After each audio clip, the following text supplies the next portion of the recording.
Hello po. Magandang umaga po sa inyong lahat.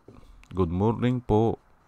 Ngayon po ay 14, 14 ng Marso 2025.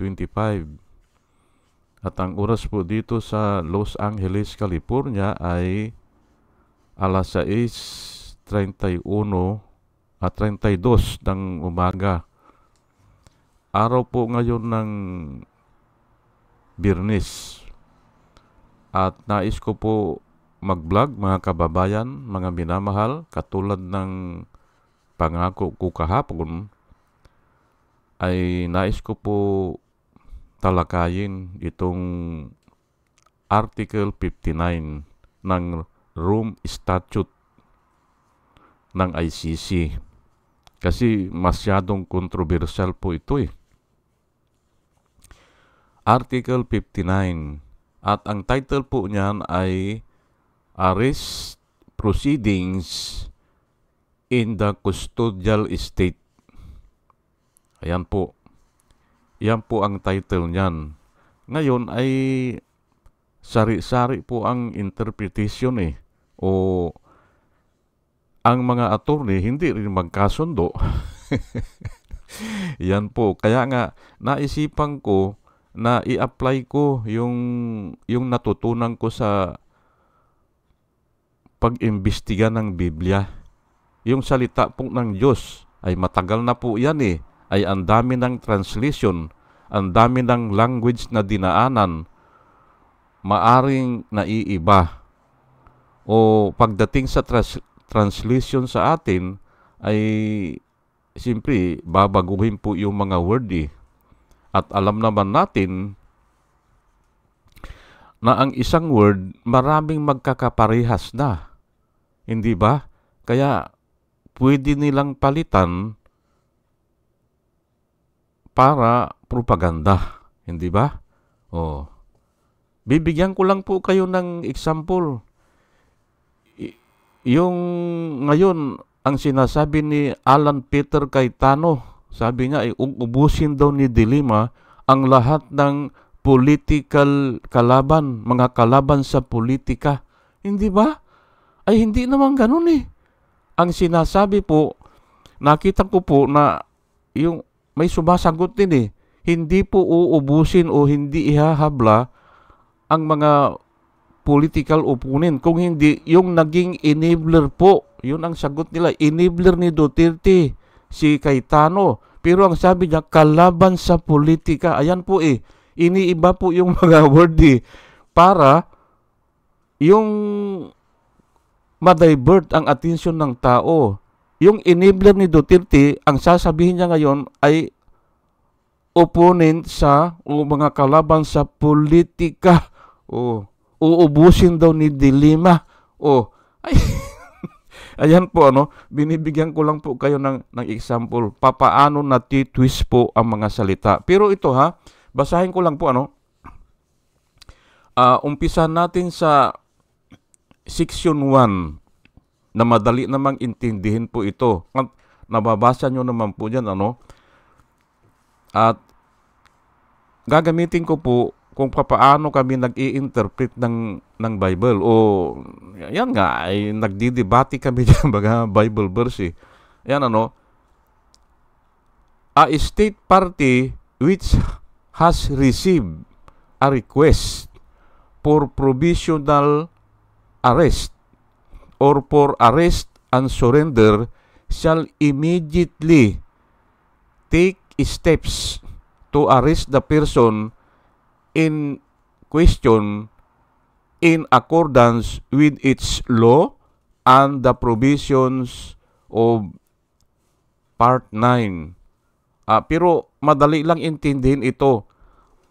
Tayo po ito, yung mag-aaresto. Tayo po ito, na tayo ay inaatasan na kung naaresto na ay immediately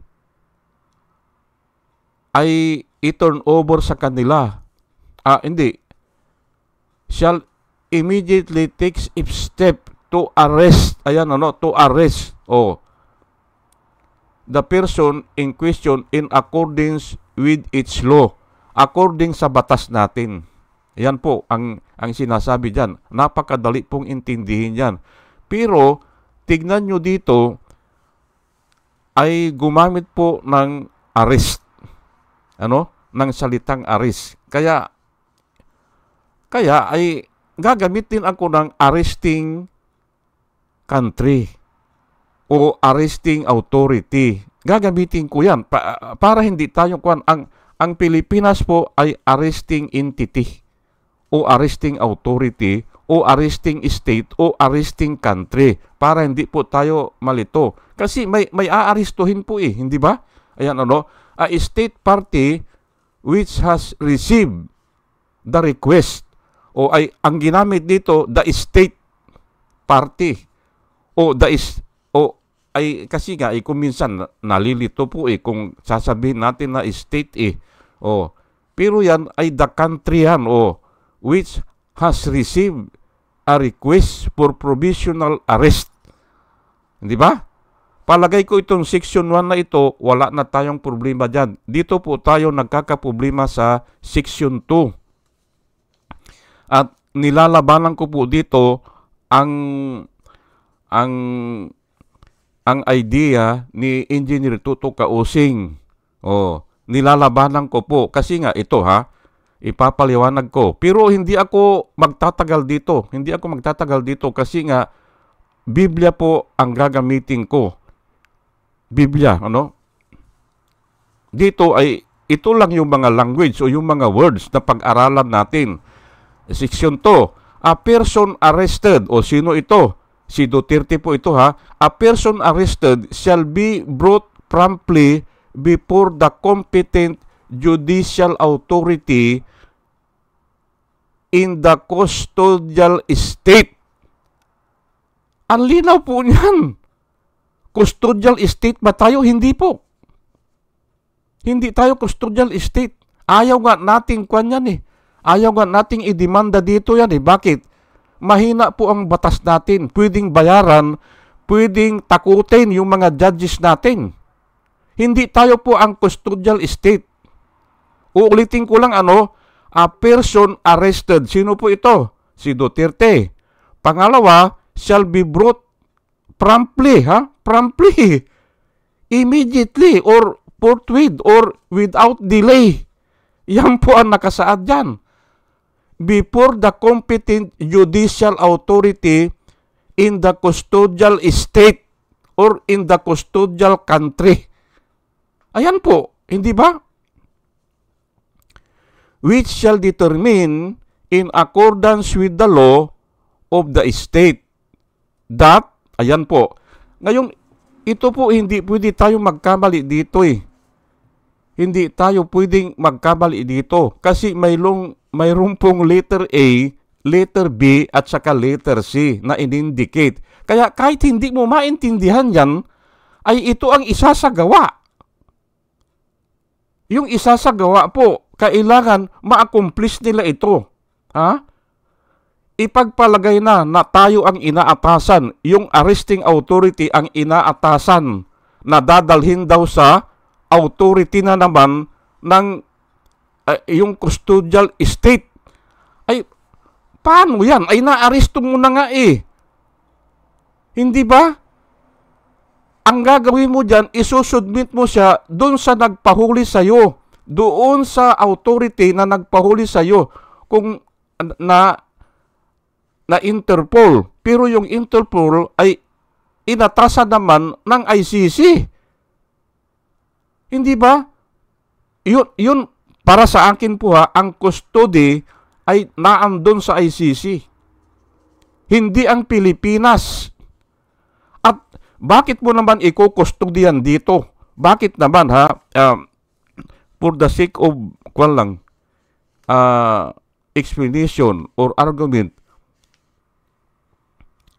wala pong wala pong opisina ng PNP na pwedeng i-custody doon si Duterte. Delikado po Oh, ay kung i-custody naman doon sa Pasay ay mas lalo na. Baka pag-transfer lang yan, haharangin na yan ng 1,000 katao Walang pwersa ang pulis Oh, yung pag-transfer lang po, for the sake of arguments lang po ito yung pag-transfer. Kasi nga ay wala namang ang PNP po, wala namang nakabakod na opisina dyan sa dyan sa International Airport, wala At doon nga nila dinala sa Nichols Air Base. Kasi nga ay may perimeter fence na matibay yan Oh, at hindi basta-basta makakapasok ang mga crowd. Yan po yan At yun nga, inilagay sa kumanya ang Nichols Air Base noong mga oras na yan. Inilagay kay General Torre. Oh, ayan po Ngayon, ipagpalagay na okay, payagan na natin na ang custodial state ay ang Pilipinas. Pero hindi ako naniniwala diyan. Hindi po ako naniniwala. Tayo lang ang arresting authority. Oh. Ang custody ay naandun sa ICC. Pero ipagpalagay na. Ito ngayon ang titignan natin. Na-accommodate ba itong ABCD? Yang tatlo na yan. Itataas ko lang po para mabasa po natin Letter A, the warrant applies to the person. Ayan po ang nakasulat. Ay ano ba yan? Ay ipapaliwanag natin Kailangan yung nadakip nila ay siya yun. Yun ang ibig sabihin yan. Kailangan unmistakably si Duterte yan. Yan dinakip nila. Opo. Nasunod ba yan? Ay nasunod po Nasunod po kasi nga ay naandun yung asawa hindi ba? Naandun yung anak Ay siya yan. Naandun yung sekretary niya, si Medial Dia, hindi ba? Ay siya yan. Identify siya. Iyan po ang problema kung minsan may nahuli, mistaken identity, ay hindi pala ito. Yun po lang, na-accomplish po yan. Pangalawa, letter B, the person has been arrested in accordance with the proper process. Ayan po. Ngayon ay ito po, ang ibig sabihin niyan, yung pagdakip ba ay in accordance with the law. Yun po. Ay sigurado po yan. In accordance with the law yan. Opo. Sigurado yan. Ay kasi nga, hindi naman siya, hindi naman siya, ang ibig kong sabihin, hindi naman siya pinilit. Inaresto siya. Pero, hindi yung wala siyang magawa. Kasi nga, may attorney rin siya dun Dalawang attorney niya si Medial Dia at saka yung pang-isa, hindi ko na alam ang pangalan ng isa na dati rin niyang mga sekretary. May representation siya at siya mismo ay attorney. Hindi siya pinilit na mag-testify, hindi siya pinilit na ay i-identify lang niyang sarili niya. Ikaw ba ito? Ay siguro ganun At ang pangatlo, yung letter C, remember letter A, okay na tayo doon. Letter B, okay rin yan. Sumunod sa proseso. Okay. Ang letter C, the person's right have been respected. Ayan po. Nasunod ba yan? Ay nasunod po yan. Hindi ba? May karapatan siya. At yun nga. May abogado siya. Yan ang karapatan niya May abogado siya. Pero kung sasabihin niya na ang abogado ko yung anak ko, ay mali po yan. Kasi nga Vice Presidente, hindi pwede maging abogado ng sino bang tao ang Vice President. Bawal po yan. At saka isa pa, mayroon na siyang abogado ron, dalawa pa nga eh. At ang Philippine National Police, mayroon ding abogado. Kaya nga, tama ang proseso eh. Hindi ba? Respected ang karapatan niya. Ay may sumubra pa nga eh. Kagabi, napanood ko eh. Sumubra pa. Kasi, sinisita nila ang procedure. Bakit daw hindi sumunod sa procedure? Ay yung pala ay ni-request pala eh. Nakiusap si Duterte kay General Torre na wag na siyang yung mag-shot, yung mag-fingerprint at saka mag-shot. Ay kailangan po yan eh. Kasi baka nga mistaken identity eh. Malay mo ay kakambal niya o si Willie ni Pumusino, hindi ba? Kaya po mag-impersonate po eh. Hindi ba? Iyon ang hindi nadaanan ay pero may mga body cam naman sila yan eh o naka-record yan eh. Ni-request pala na kung maari ay huwag na doon pero nakaprepara na po yung room at saka yung mga props at saka yung mga ay siguro yung mga kukuha ng litrato. Ayun ang hindi nila dinaanan na isang procedure. Dapat po yan talaga. Yun sa letter A yan. The warrant applies to that person. Dapat yun ang inuna nila. Pero dahil ba nawala yun, ha? Dahil ba nawala yung isang procedure na yan ay mawawala na yung kaso? Ay mali po yan. Hindi ba? At yan po ang sinasabi ng Diyos na doon sa ipapaliwanag ko na verse. Pero bago po ako magtuloy-tuloy, ay hayaan nyo muna po na batiin ko po muna itong mga sumusubaybay po sa atin. Alam ko may sumusubaybay eh. Kasi kung minsan, nauna pang nanonood sa akin eh. Nauuna pa sila eh. May dalawa na, may tatlo. Bago ko panuorin. Kasi pagkatapos nito, i-upload. Ay kumakain ako. Ay tinitingnan ko ngayon. May nanonood na. Ganoon. Kasi ito, i-upload lang ito. Mga 2 to 3 minutes lang ito eh. Mapapakinggan na sa YouTube eh. Ngayon ay kumakain ako 15 minutes. Kaya pagtingin ko ngayon, may nanonood na. At salamat po sa inyong lahat. Salamat po. Ito po sila, si Pussycat, si Doris May, si Antonino, si Ronel, si Ibi Compio, Joey Valenzuela. Third pangatlo, User NB, Parot, Pabs Naranja, Romel Solier, Padua Lloyd Trabiel, Andres Senario, Juna Canao, Rosana Cabili. Salamat po sa inyong lahat.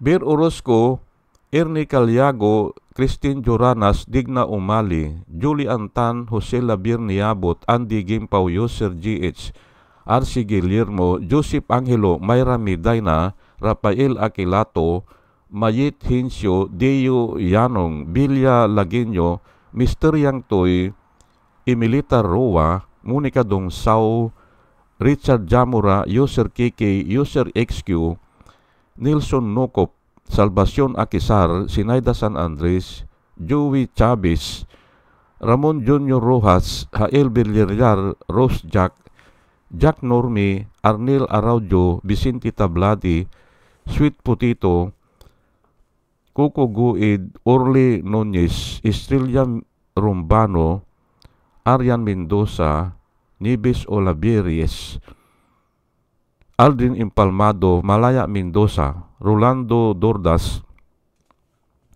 Mir Cabrera, Rolando Oliver Mamon ng Lapas Iloilo, Ana Maria Aldisimo, Eli Casli, Maria Rivera, Marudaan, Manuel Diwa, Arvin Silot, Mila Coamag, Chicken Farmers TV, Online Piculio, Trico Muob React, Concepcion Barsi at saka si Bobby P. Salamat po sa inyong lahat. At ito naman po ang mga vloggers na nire-recommenda ko po sa inyo na ating panuorin at subaybayan. Ito po sila, si Michael Apasible Bulletin, Attorney Insurrecto, Bunyog Pagkakaisa, Vlogcaster Armandin, Engineer Toto Kausing, Aling Marie, Mr. Sa Totoo Lang To, Christian Isgira, PMTGR Vloggers, The Action Man, Roy Japan Tours, Divina Apostol, CG Pitsay, Kapihan ni Artat Ago, Demjos Journey, Kakamping, Ang Batas, with Attorney Claire Castro, Waldi Carbonil, Attorney Silo Magno, at saka si Kristan.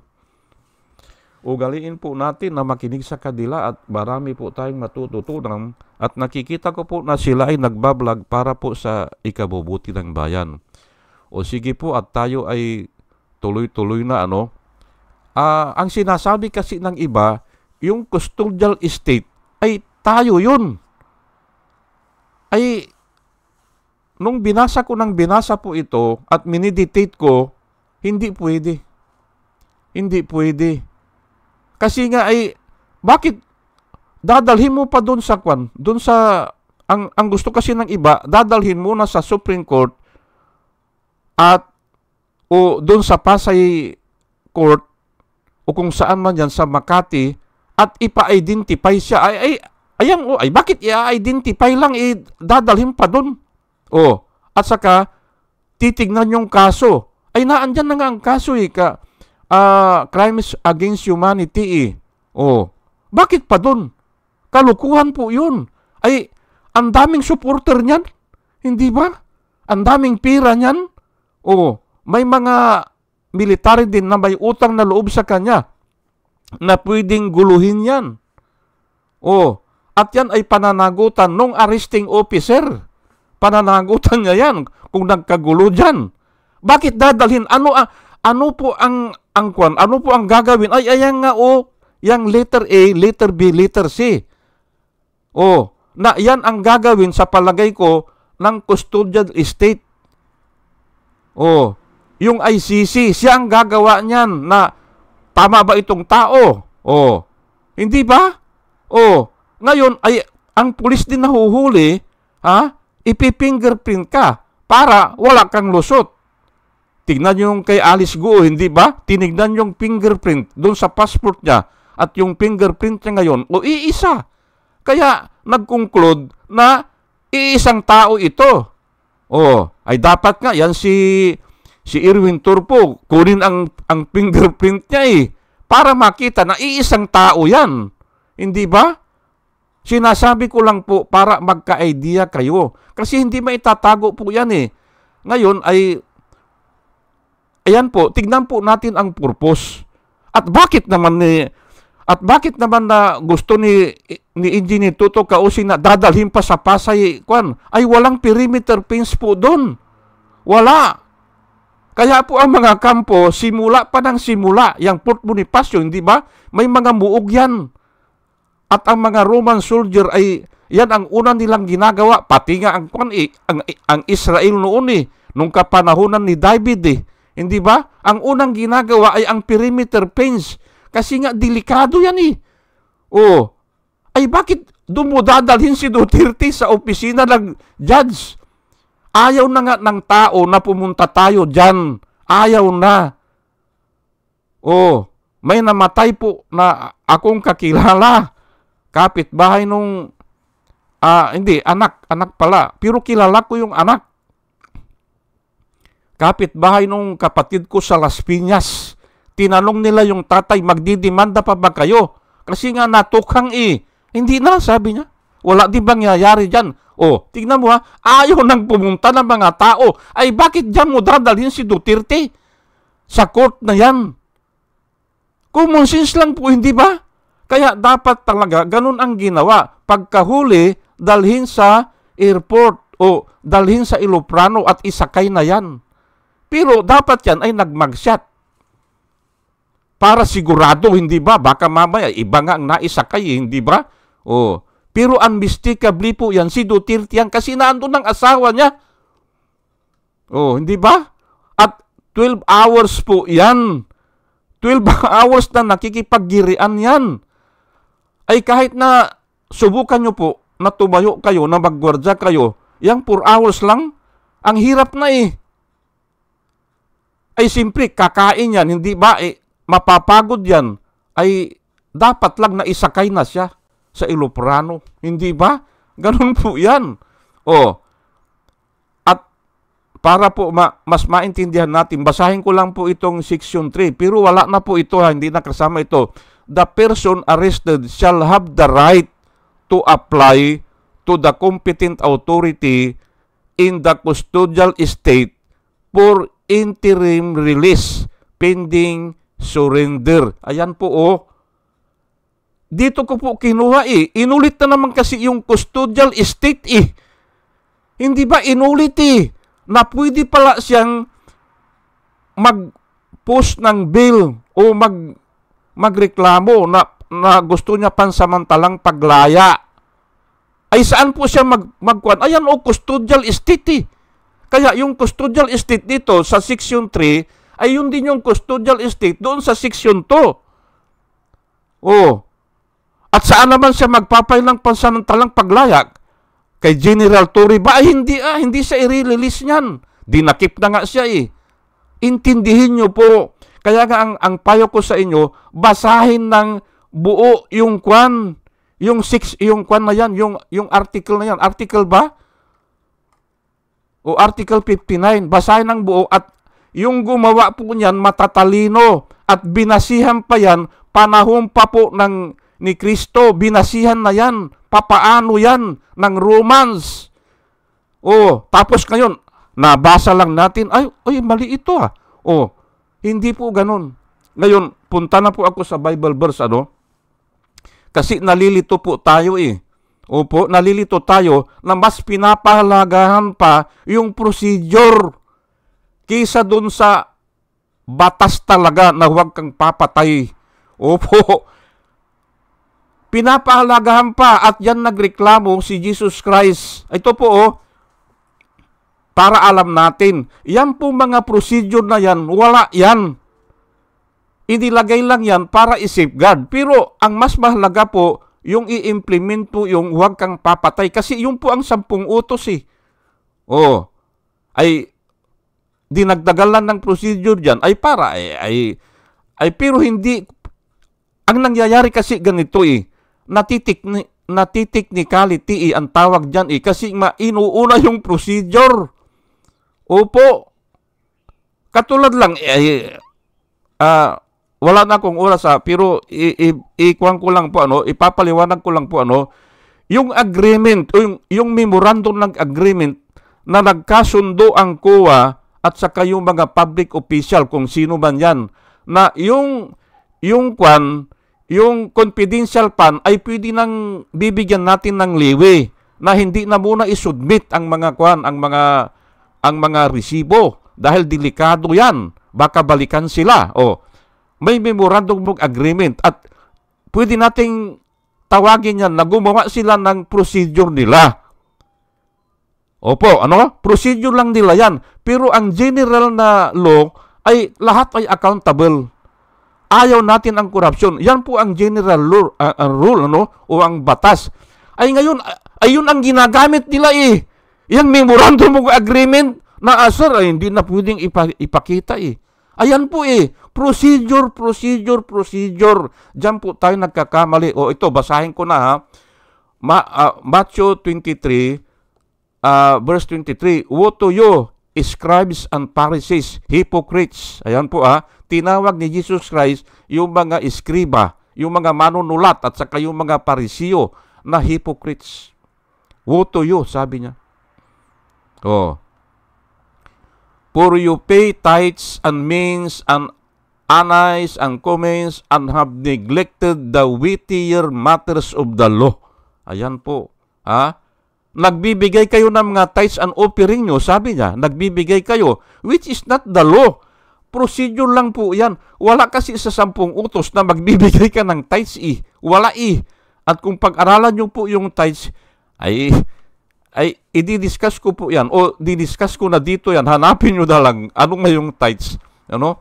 Yan ay 10 bahagi ng iyong income na ibinibigay sa simbahan. Ayan po You pay tithes, sabi niya. Yung mint nga yung talbos lang yan talbos ng kamuti, may income ka dyan, mga flowers in the field, binibinta mo at ibibigay mo yung 10%. Okay, sinusunod nyo yan. Sabi ni Kristo, sinusunod nyo yan. Ibinibigay nyo ang 10% sa lahat ng iyong income. Pati talbos ng kamuti, hindi ba? Ganun po yan. Bulaklak, kung ano man yan. Pero you neglected the weightier matters of the law. Nalimutan nyo kanya yung batas nililimutan nyo yung the most important matter of the law. Sabi niya, hindi ba? Nalilimutan na huwag kang papatay Ay bakit hindi lang nakapag-fingerprint hindi sumunod sa procedure? Bali, wala na ba yung kuwan na siya? Absulto na? Hindi ba? Yung po ang sinasabi dito ng Biblia. Ano po yung weightier matters of the law o yung the most important matter of the law o kaya yung the purpose of the law is to have, ayan po, justice and mercy and faith. Ayan po, kailangan may hustisya. Hindi ba? Huwag mong gagamitin yung procedure para mawala yung hustisya. Ang gusto kasi nila palabasin na dahil nagkamali ang procedure ay wala ng kaso. Hindi naman ganun Procedure lang po yun Procedure na procedure. Or ceremony. Hindi ba? Ceremony of the law. Hindi ba? Sinagot na po yan ni Jesus Christ. Nung sinabihan siya, kayo mga disipulo kayo ni Jesus Christ, hindi kayo naghuhugas ng kamay. Hindi ba? Kung kakain kayo, hindi kayo naghuhugas ng kamay. Sinagot ni Jesus Christ yan Kasi nga procedure yun na maghugas po ng kamay bago kakain. Ang mga Muslim naman po ay natira po ako sa Saudi Arabia po Isishare ko lang po sa inyo. Bago sila hahawak ng Quran, ng Biblia, o bago sila papasok doon sa mosque nila, naghuhugas po sila ng kamay at ng paa. Naghuhugas po sila. Procedure po yan. Okay, ayan na, hindi ba? Yun po ang gustong ipatupad ng iba sa atin. Yung procedure ang matupad, hindi yung weightier matters of the law. Hindi ba? Which is to have justice. Justice na lang kasi hindi naman natin maintindihan ano yung mercy. Hindi naman natin maintindihan ano ang faith. Hindi ko na ipapaliwanag dito. Justice na lang. Ang hinahanap po ng mga namatay, unang mga namatayan, ay justice. Hustisya po. Kaya tayo may batas. Hindi ba? This you ought to have done without leaving the others undone. Yung procedure at saka yung weightier matters of the law, kailangan yan dalawa. Okay. Hindi nga i-undone yung isa yung procedure ang sabi niya. Hindi ba? Ni Jesus Christ po. Si Jesus Christ po nagsasabi niyan. Pero kung gusto nyo po ay i-discuss ko pa yan ng mas malalim kasi kulang na po ang oras At hanggang dito na lang po At dalayan ko po sa Panginoon, sa ating pong pakikinig ay mayroon tayong natututunan ng galing sa Kanya. Yung wisdom po, na yung mga procedure na yan, ay wala yan. The most important matter of the law is to have justice or to obtain justice. Ayan po. Sa iba, ang tawag nila ay righteousness o mercy pero hindi ko na ipapaliwanag dito at mga kababayan, mga binamahal, ay isang magandang umaga po sa inyong lahat at hanggang dito na lang po at salamat po sa inyong pakikinig. Salamat po ng marami. Salamat po.